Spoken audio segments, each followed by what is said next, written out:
उदयपुर लोकसभा को एक बहुत ही जाना पहचाना नाम मिल चुका है।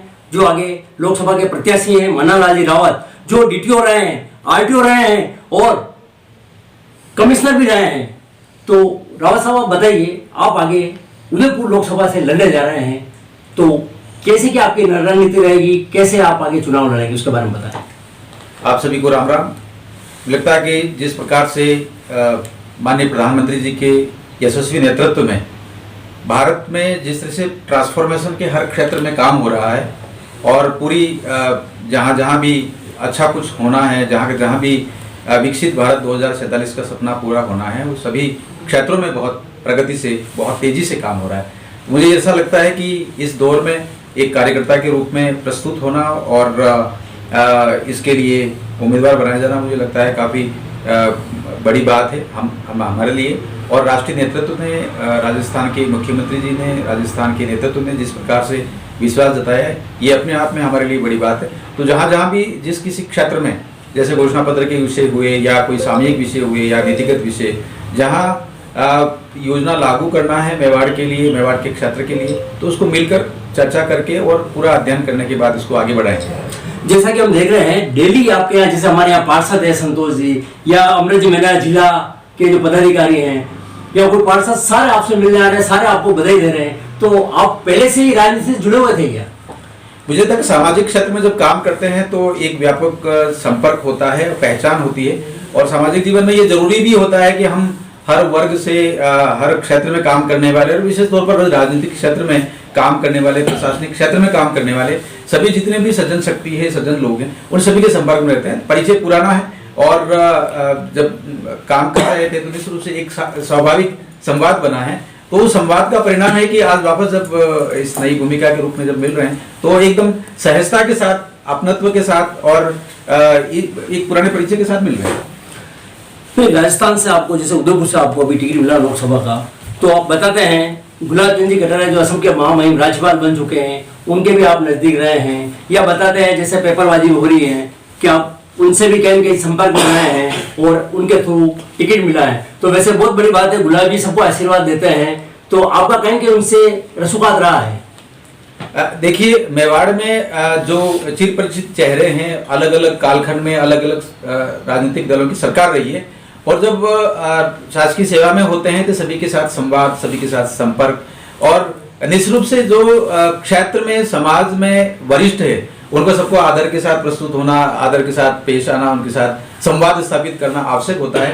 तो इस तरह का संवाद रहा है, और जब संवाद में कोई बात किसी विषय को आगे बढ़ाते हैं तो एक सहज परिचय के रूप में, और कई बार ये भी होता है कि प्रगाढ़ता के रूप में आती है, तो कई राजनेता जिनके साथ संपर्क रहा उनका स्नेह प्राप्त हुआ, और स्नेह के साथ साथ में कुछ काम जो महत्वपूर्ण विषय हैं क्षेत्र में चलने चाहिए उन पर संवाद हुआ, वो उनका समाधान और स्थायी कैसे हो जाता है। विशेष तौर पर जनजाति समाज के जो विषय हैं उनको कैसे लॉजिकल एंड तक ले जा सकते हैं, चाहे आरक्षण के विषय हो, चाहे संवैधानिक व्याख्या के विषय हो, चाहे किसी स्कीम को और अच्छे तरीके से बेस्ट प्रैक्टिस के रूप में आगे लाने की बात हो, ऐसे काफी विषय थे जिनसे बड़ा संवाद रहा है। तो काफी वरिष्ठ जो राजनेतागण हैं उनके साथ संवाद रहा है। उनका एक निश्चित रूप से हमारे जो बुजुर्ग हैं, बड़े हैं, वरिष्ठ हैं, उनके रूप में उनका आशीर्वाद स्वाभाविक रूप से मिलता है। नहीं, वास्तव में बहुत बड़ी बात है, आप राजनीतिक क्षेत्र में रहते हुए राजनीतिक क्षेत्र में आए, आप गवर्नमेंट के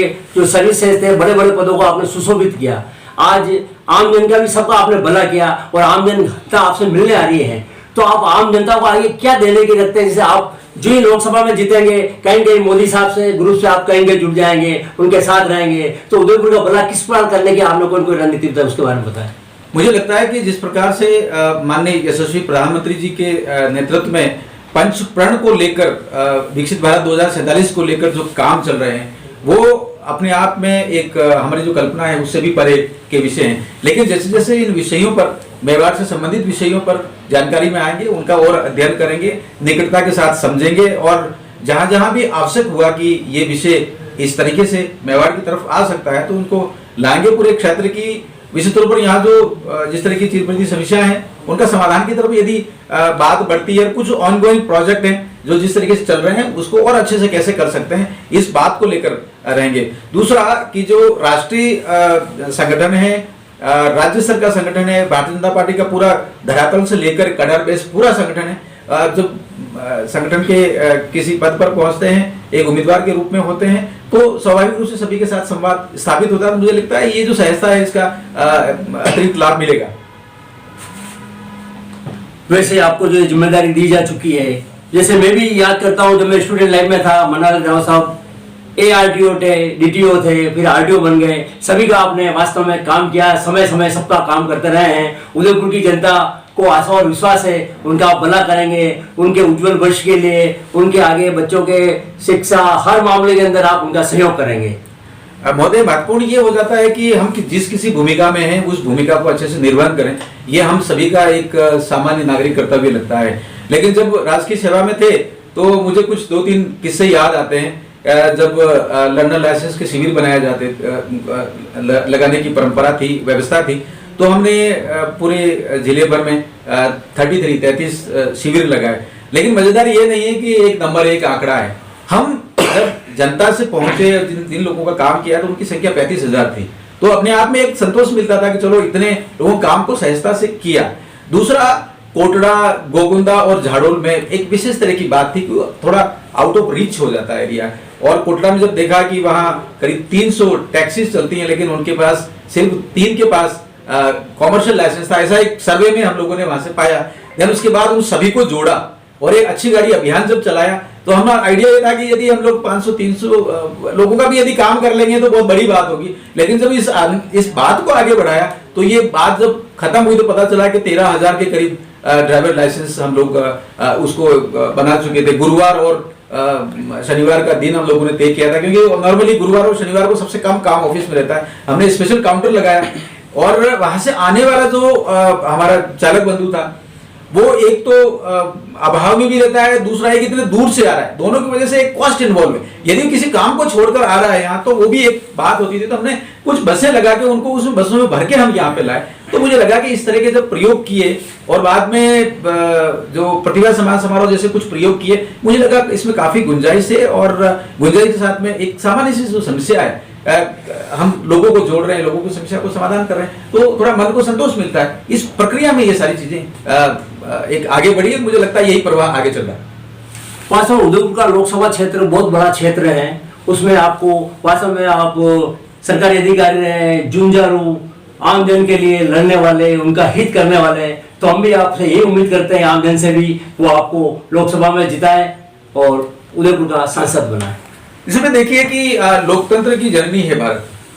ये माननीय नरेंद्र मोदी जी ने पूरी दुनिया को बताया है और ये सहज है। हम लोग चाहे कहीं भी रहें, चाहे देहात हो, चाहे कोई ग्राम हो, चाहे वनांचल हो, चाहे नगर हो, सब जगह संवाद करते हैं। संवाद करने के बाद एक सहभागिता जैसा लगता है। सबकी बात शामिल होने के बाद किसी लॉजिकल निर्णय पे पहुंचते हैं। और ये निर्णय सिर्फ ऐसा नहीं है कि शांति काल में होता है, तो युद्ध का काल भी रहा था। जब आक्रांता मेवाड़ पर आक्रमण करते थे, तब भी मिल बांट कर काम करने की जो एक आदत और एक पद्धति रही है, और जो बाद में जाके मेवाड़ का एक स्वभाव भी बना है, ना केवल समाज में, बल्कि यहाँ का जो हमारा पशु है वो भी बहुत आदरणीय रहा है।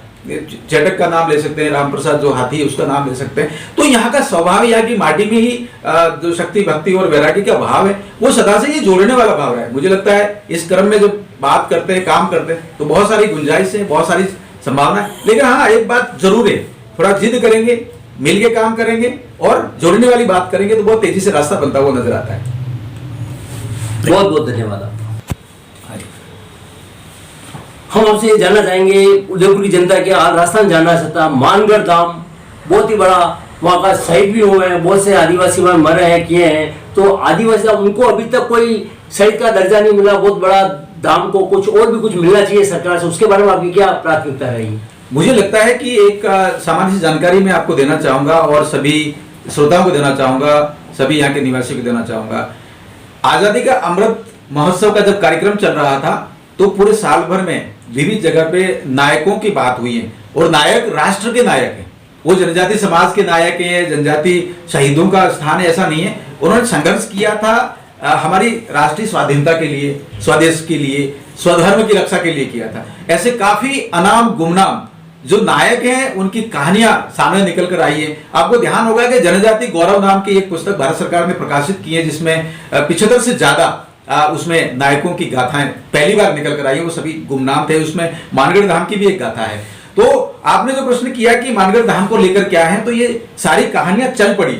आपको ये भी बताना चाहेंगे कि हमने प्रयास किया राष्ट्रीय अनुसूचित जनजाति आयोग के साथ, भारत के संस्कृति मंत्रालय के साथ, और एक आइडिया आज से 3 साल पहले से हम लोग सामाजिक स्तर पर इस बात को आगे बढ़ा रहे थे कि मानगढ़ धाम को एक ऊंचा स्थान मिलना चाहिए। उसमें वेब सीरीज बनाने का भी बात आई है, उसमें डॉक्यूमेंट्री बनाने की भी बात आई है। आपको ये भी याद होगा कि 1 नवंबर 2022 को माननीय प्रधानमंत्री जी मानगढ़ थे और उन्होंने गुजरात, मध्य प्रदेश, राजस्थान और महाराष्ट्र को सरकारों को मिलकर बात आगे बढ़ाने के लिए और एक दिव्य भव्य जो वहां का स्मारक है उसको बनाने की बात को आगे बढ़ाया। ये भी आपको जानना बहुत जरूरी है कि राजस्थान की सरकार जब अभी 2023 की विधानसभा चुनाव से बनी है तो घोषणा पत्र में मानगढ़ धाम को दिव्य जनजातीय तीर्थ बनाने का एक संकल्प उसमें सुस्पष्ट रूप से दिखाया हुआ है। तो मुझे लगता है कि आने वाला जो कालखंड है, आने वाला समय है, इसमें ये सारे जितने भी स्थान हैं और ये सारे के सारे अस्मिता के स्थान हैं, राष्ट्रीय आंदोलन के स्थान है, ये सभी उभर कर आगे आएंगे। परंपरागत जनजातीय देव जो स्थल हैं उनको एक मिशन मोड पर करने के लिए भी एक सूत्र संकल्प पत्र में दिखाई देता है। तो मुझे लगता है कि आने वाला कालखंड, आपका जो प्रश्न है इसका स्वतः ही समाज में एक सुस्थापित करता हुआ नजर आता है। बाकी सारी बातों के साथ में जनजाति जो देव स्थान है, शहादत के स्थान है, वो भी शामिल होंगे ऐसा लगता है।